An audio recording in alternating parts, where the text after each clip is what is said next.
ミ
미미.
Back then, the tides of the Chrysos War had not yet engulfed this city-state of Talantin. And the young princess inside the gates once loved to roam without worries. She snuck into forbidden grounds while the servants were away, but was shocked by what she saw on that day. A chessboard, a stack of pieces, and a strange woman. The board dissected by daylight and shadow, the pieces polished from rough stones uneven. Fancy a game? If you are my match, then I'll call you my friend. The stranger's voice was husky and coarse. If you can beat me, then I'll call you my teacher. The princess proudly retorted. Despite the bravado, the princess had never touched chess. The defeat made her study in earnest, acknowledging the other as a teacher. First, she learned the knights, bishops, rooks, and queen. Then, how to defend, attack, capture, and checkmate. I have learned all there is to learn. Barely out of childhood, the princess raced into games of chess. Those who looked down on her faced many losses. Those who glorified themselves forfeited in a mess. At her prime, none could rival her at all. But she still recalled what the stranger said. My origins bring dark omens, so never tell others where your teacher is from. Then the waves of the Chrysos War washed over the world. The Achaemens welcomed a ruler. She was deemed Imperator and loved to play chess with herself. She regarded all things as pieces, whether Chrysos heirs or Titans magnificent. Before every god-slaying campaign, she thought of the stranger from her childhood, as if that woman had always lived in her mind. Isn't it lonely to play chess against yourself? The princess did not understand at the time. But now, she who bore the crown finally realized. The flame chase's beginning was like fuel being tossed onto the fire. And in the unending road of marching banners and war cries, she finally had time to meditate. There were often jesters behind the king, curious about her past in her old city, lost to time. One claimed the Imperator was cruel, executing her own teacher. Another stated the Imperator was biased, learning from an enemy hostage. Many such rumors abounded, with no origin found. No matter. That was indeed the criminal sentence I read out. The Imperator stated evenly. My teacher was an enemy hostage whom my elders had imprisoned. Her state betrayed our alliance and must be executed according to law. But she taught me chess, so why can't I chisel the word teacher on her tombstone now? When the princess personally cleaned up the possessions of the dead, she caught sight of an incomplete game on the ground.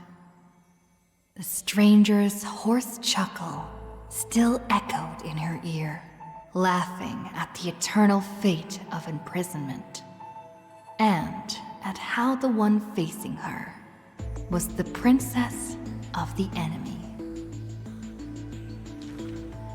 Is this your final game for me, my teacher?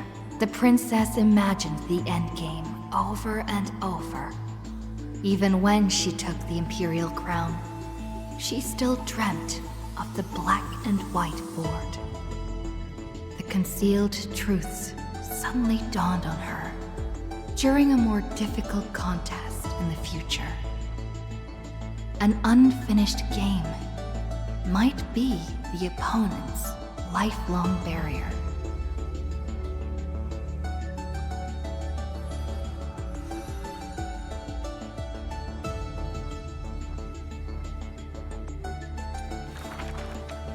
The Imperator's armies stormed into the northern states for the first time, passing through city gates scorched by war. Another tyrant still! So exclaimed the angry child. The rock tossed from up high hit the girl's crown.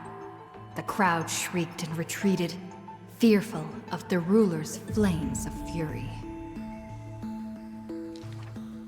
The girl reached out, not to straighten the crown on her head, but to help up the child shivering in dread. I heard in the old laws of this land, whoever assaults the crown shall be punished. But I wear another land's crown. And your old laws should also be abolished. After many days, the Gold Weaver discovered in shock that wearing a crown or a hat to the side was now this land's fashion, likely to remain with the Imperator's name in tradition. The so-called heroes with golden blood in their veins all have the qualities to fight for the core flames. Who's to say this was not the gods' plan?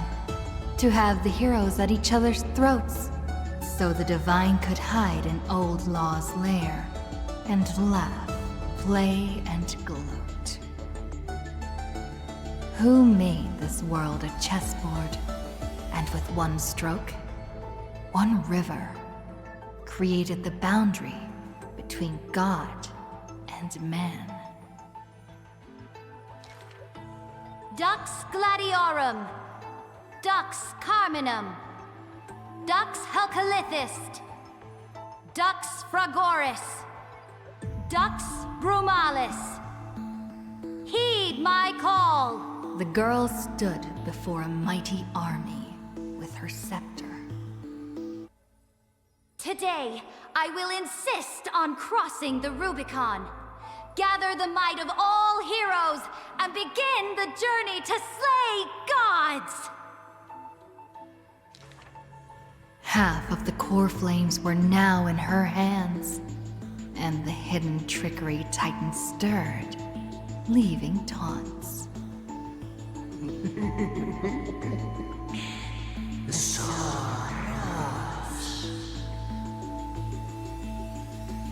The Imperator summoned the heroes to discuss, finally stopping after much hesitation.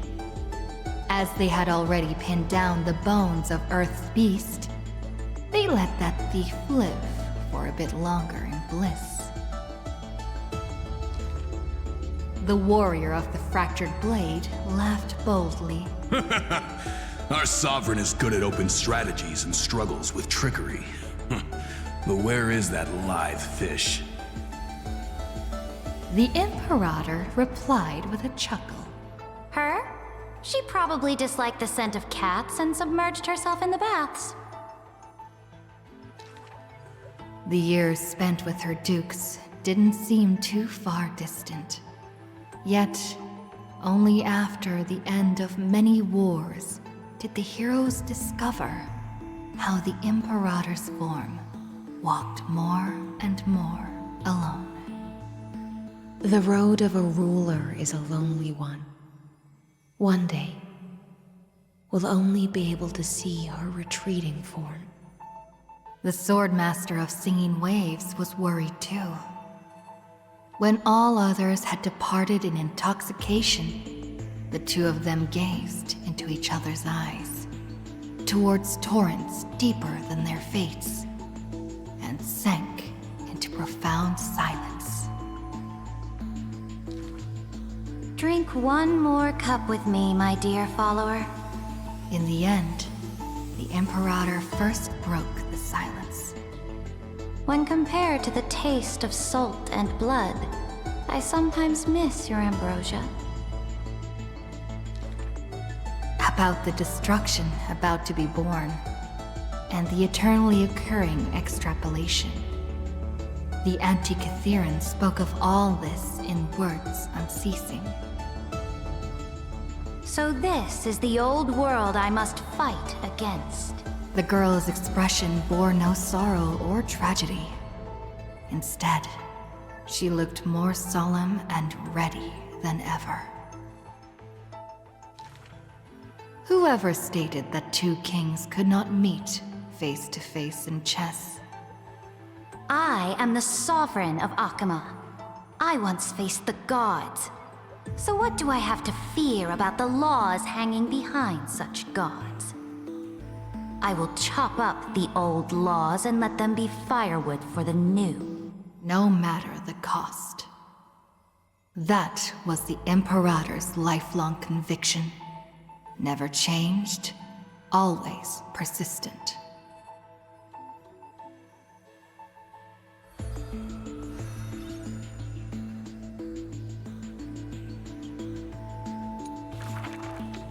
I dreamed that the Imperator's statue stood before the world-wearing altar, her gaze level with that of the gods. Then, blood gushed out from the statue's orifices, and the people, in cheers and elation, washed their hands in that golden blood. The tyrant's life will end with violent death. None will weep, and all will cheer as her statue topples. She will die before the dawn comes. A vengeful aristocrat, one whose title was stripped by the Imperator, thus spoke. We cannot agree with your excessive deeds. You have imprisoned Trebios' split selves, demanding that divine authority regress into the ruler's mouthpiece.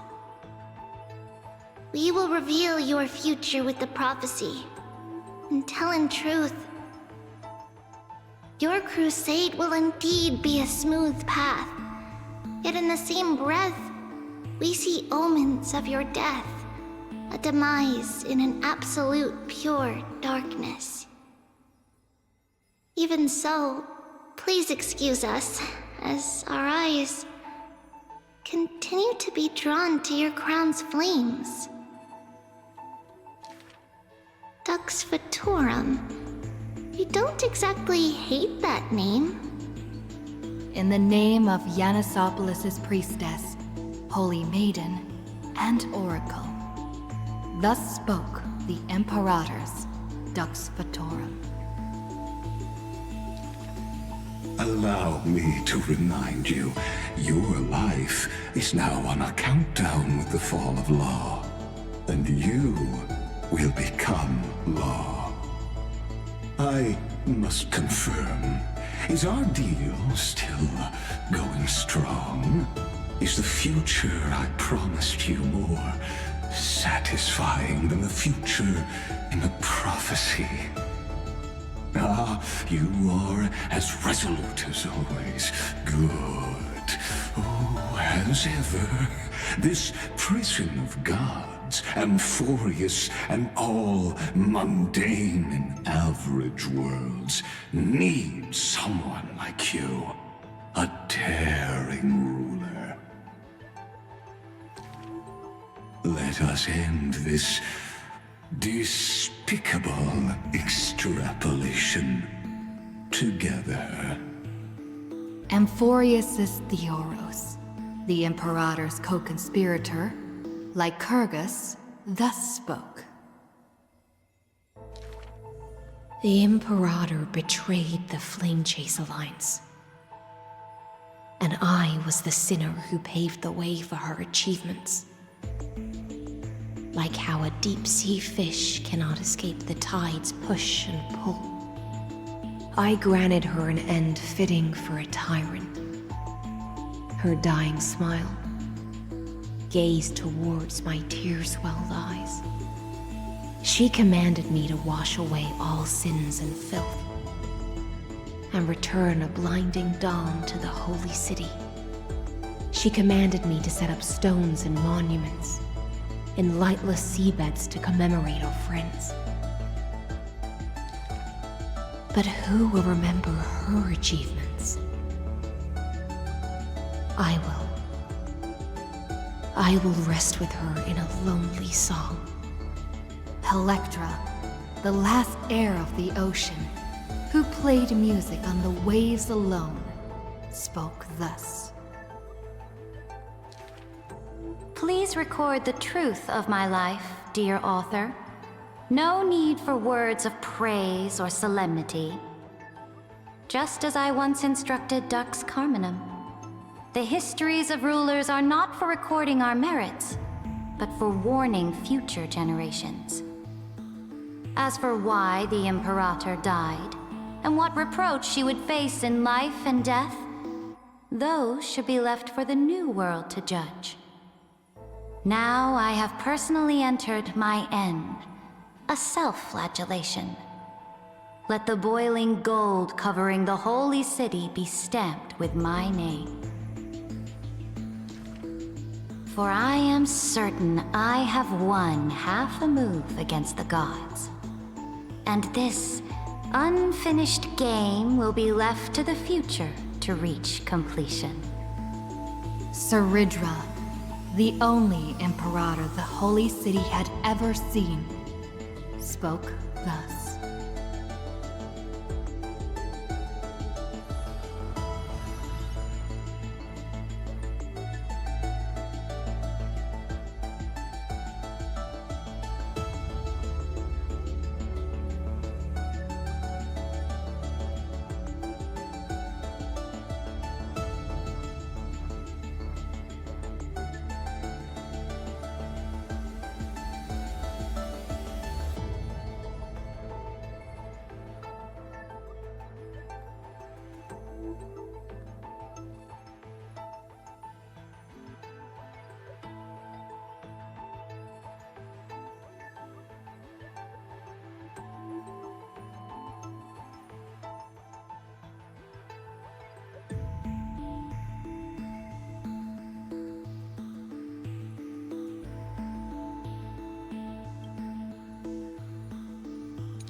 My friend, have you heard of the Rosy Celestial Maiden?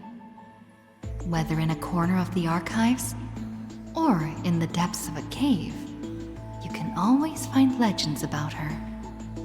She had hair like a rosy pink dawn, and a smile that could thaw the most glacial ice. Some say she was Nikador's nemesis, while others say Nestia was infatuated with her. Oh, mysterious and beautiful celestial maiden. How I wish to turn into a slate, forever etched with your tale. Many claim to have seen that celestial maiden, either in the half-remembered dreams of early morning, or in the gossip and whispers after supper. She once whispered in my ear. She once saved my life. She gifted me an ice crystal! Her worshippers recite her deeds, even writing some into family teachings. Curious poets ask up and down the land, only to find that the details of these encounters are difficult to recount, even for the witnesses themselves. In the entire holy city, there are none who can provide proof of her existence. It is not known since when the Celestial Maiden was always mentioned together with time. People recite her name during prayer to beg for miracles to appear faster. It is said that even in the selection of priests of time, girls with pink hair are preferred. They still didn't pick me! Maybe I need to go dye my hair. The brunette candidate was upset, but the examiner responded with a smile. Don't forget the Healer of Twilight. Has a head of pink hair. She's a descendant of the sky. Scholars and poets discuss at length the origins of the rosy celestial maiden. But all mothers tell the same tale. That princess came from beyond the sky. Her shooting star, like crystal ice, pierced the fog of the Veil of Evernight. She made friends with the Titan, and whenever the month of Evernight descended, they would meet again. The children loved that tale. Therefore, as the moon turned and shifted phases, the story became true. But someone always questions, unable to read the air. There are no worlds beyond the sky. So how can the rosy celestial maiden come from there? Rosy celestial maiden. A world beyond the sky.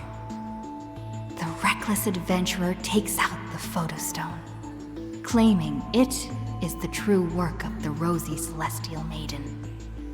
The citizens laugh at this tale, with few accepting it as true. After all, long before the guests beyond the sky arrived, the legend of the rosy celestial maiden had already covered the world. So, my friend, have you really heard of the rosy celestial maiden?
In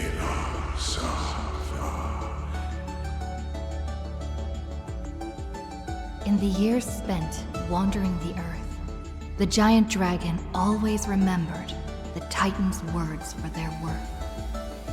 The beast of the land surrounded it in protection, while twisted beings shuffled and roared, and delicate chimeras climbed up its shoulders.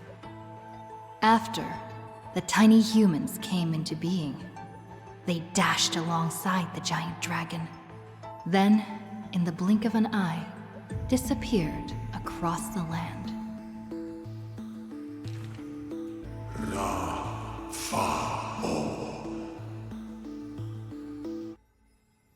Yet, the deep irises of the giant dragon saddened in gloom. The ancient creature saw, earlier than the Titan did, hidden in the deep ocean, the incoming doom. The giant dragon recalled, at the moment that strife was born, the chalice of plenty sighed, and the heretical tide spread from the seabed. Bearing their bone-gnawing pain and agony, Georios tightened every fiber in their body, no longer hearing the call of their creations clearly.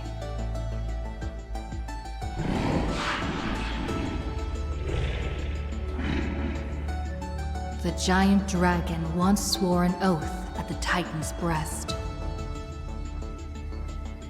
And now, the dragon silently turned and departed, leaving the plateaus and mountains of a secluded world, and entering the bustling cities humankind crowded. Thousands of years later, the giant dragon realized those tiny creations of Kefali had rooted their civilization in time. How can there be such a huge Dromus? Dromus? No, that's a walking mountain of gold. Curious residents were amazed at its appearance, while greedy brokers calculated its value. Yet, the giant dragon simply walked in leisure, not harming a single building of any stature, nor paying heed to anyone. It quietly listened to the people's language, and its form dissolved in the flames of war. Many years later, Aquila closed their eyes, and the giant dragon's steps were finally halted.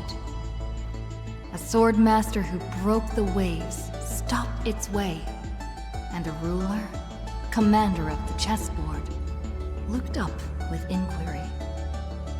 Are you the Dromus that has been attacking all states? The commander invited the giant dragon to hunt the divine flames together. The giant dragon nodded, but it did not look at the commander, and never mentioned where it came from. Its timeless sight had already seen past the Flame Chase's final plight. Georios shall be executed here! The Titan, in a painful daze, closed their eyes with a sigh.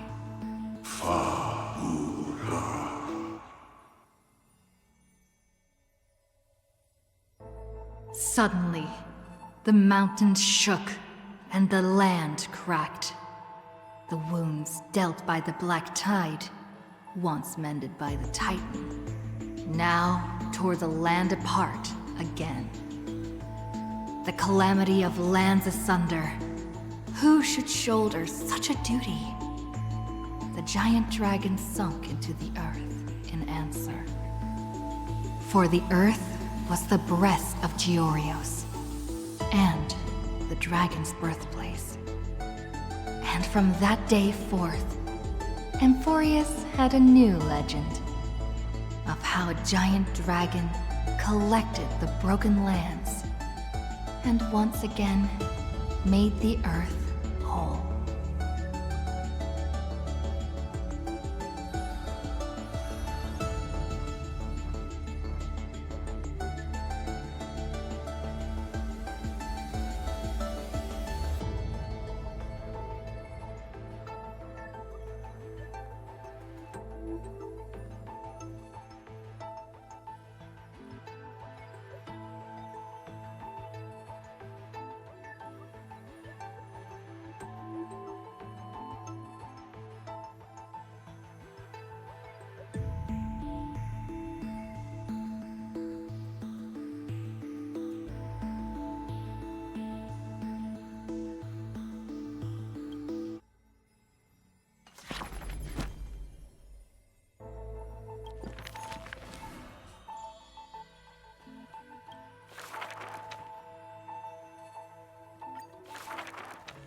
When entering the Flame Chase's currents for the first time, all the Swordmaster saw were colorful fish.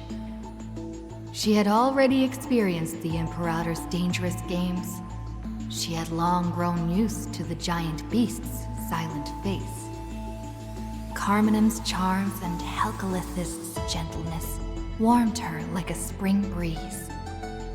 But as Pregoris missed his throne, and Bromalis debated with joy, she was sometimes at a loss.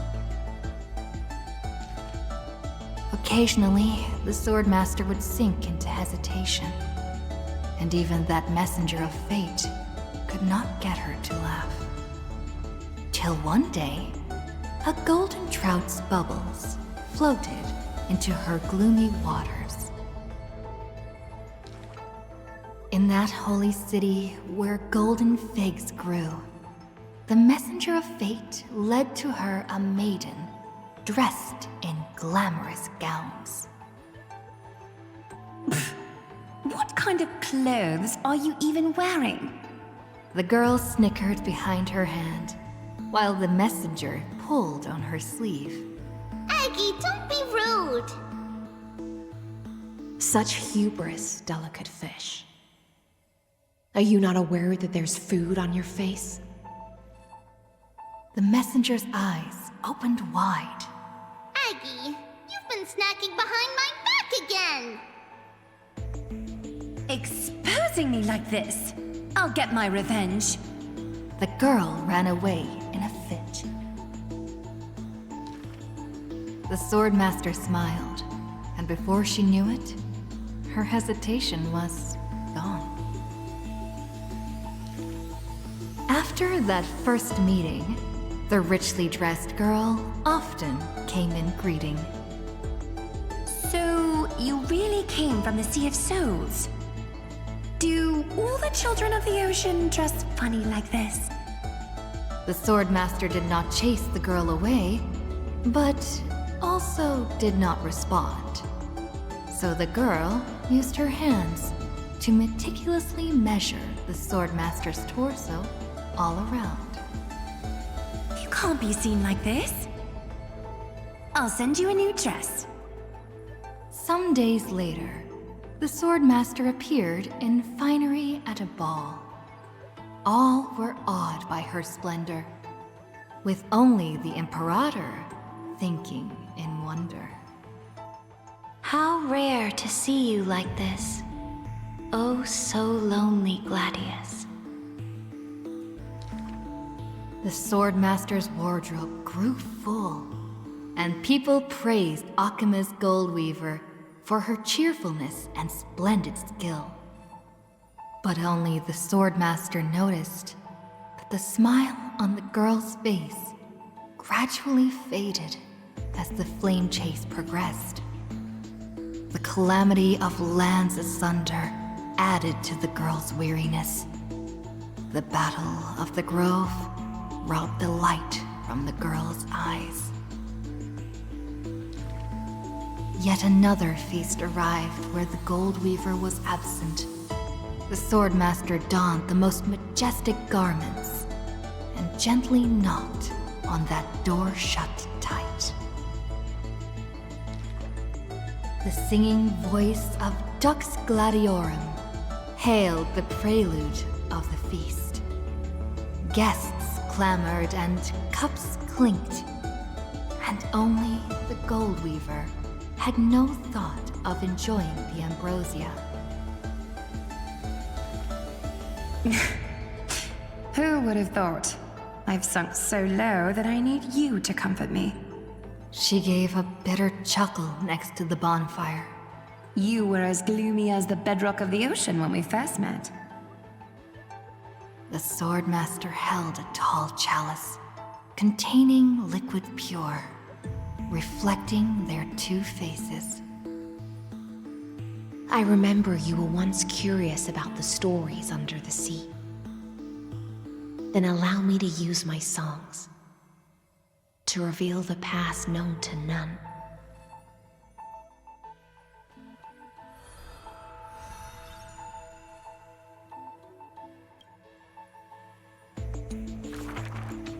In the depths of the Sea of Souls was a kingdom of dancing ghosts.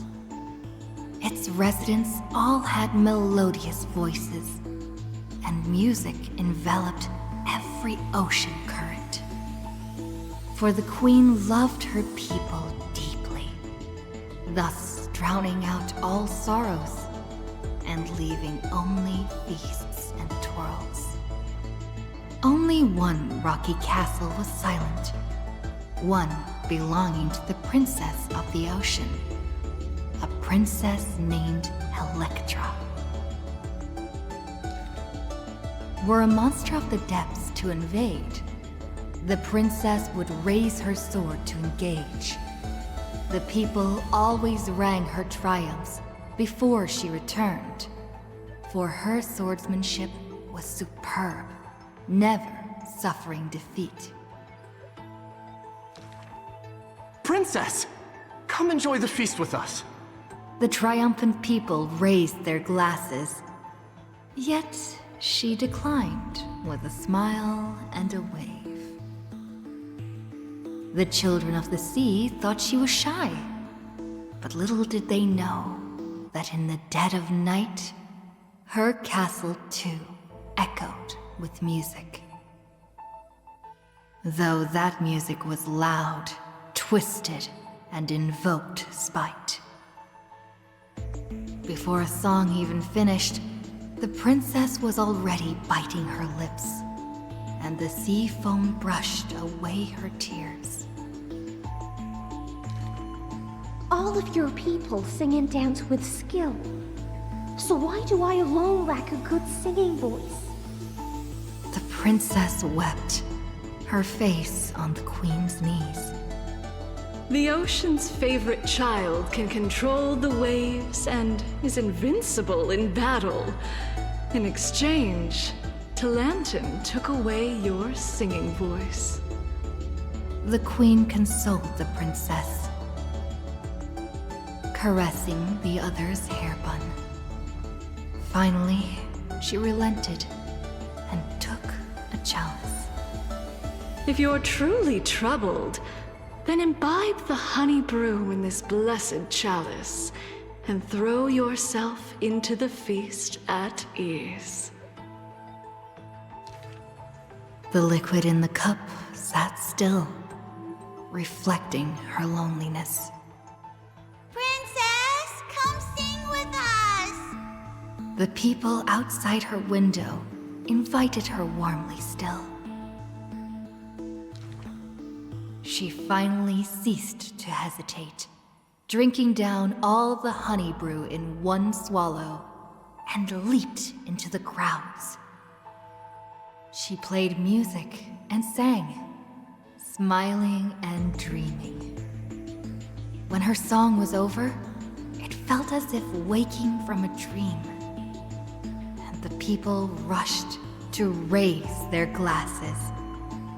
But as soon as the honey brew touched her lips, the princess plummeted to the ground, and her cheeks became rosy in drunkenness.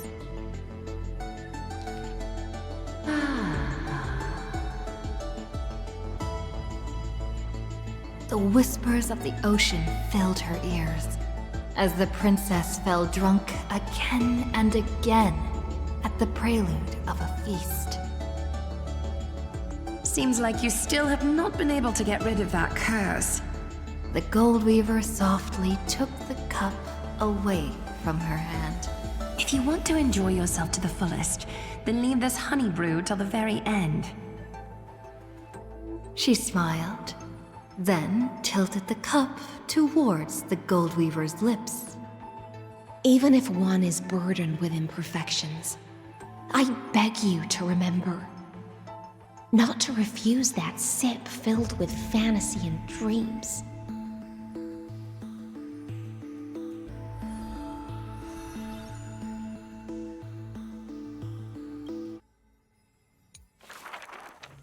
She returned home after many years. The princess of the ocean stood alone with her sword drawn, stepping over the blooming blood of her peers. Before her, the creator of the sea sirens and the mother goddess of feasts was already sinking into the drunkenness of imminent death.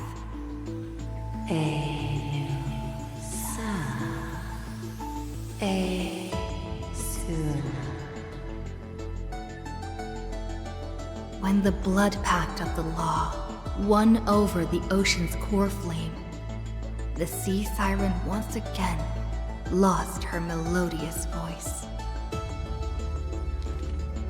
I am willing to accept the final Imperial command. But it is a pity that our feast was ultimately a mirage. The deep sea became a silent place of dwelling. Hugging her knees, Electra locked herself in. Savage and fearsome monsters swam past her, but none dared to interrupt her tragic dream. Till one day, a golden trout's bubbles floated into her gloomy waters. Long time no see, Gladius. Excellent. Now you have truly become the ocean's bedrock. Old friends met again, and new friends came in greeting. Many messengers came in company. The playful kitten hid behind the golden trout. The butterfly of the deadly shadow fluttered in courtesy. If you don't mind, the resplendent pearl sparkled. We hope you can regain your strength and sing for the world once again. Electra raised her violin sword in doubt, as the strings had long ago rusted and snapped. But a few golden strands cleansed all the filth around her, then stretched out to become new strings. The golden strings showed Electra that the world she loved was not yet silent, and the journey of deliverance continued still. Yet the path to the Sea of Stars would not be a carefree feast. The golden trout never met with her again, and the waves brought endless news of sorrow. Amidst the long wait, she remained bound by decree. All the flames had died out, extinguished until this world fell into eternal silence. And the wordless enemies in the deep sea were the audience of this rite, the Theros. You already know that the world is just an illusion. The sea siren gazed out beyond the heavens, and once more raised her glass to fill it with honey brew. Since the mirage of pleasures can only disappear like foam, when you return, will you save some ocean spray for me?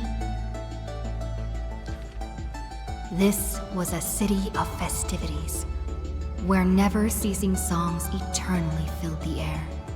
Chrysos heirs, demigods, and mortals all came to feast from the four corners of the world. It was beautiful and radiant, performing the sea siren's drama amidst the revelry. The siren once longed for the banquet to never end, yet she witnessed the music fade and the guests disperse. As a fish, she was destined to drift with the waves, whether amidst the surging tides of evil or immersed in the currents of the starry sea. Until a millennium later, when the fish from beyond the sky finally took their seat. I enjoy banquets. How about you, little gray fry?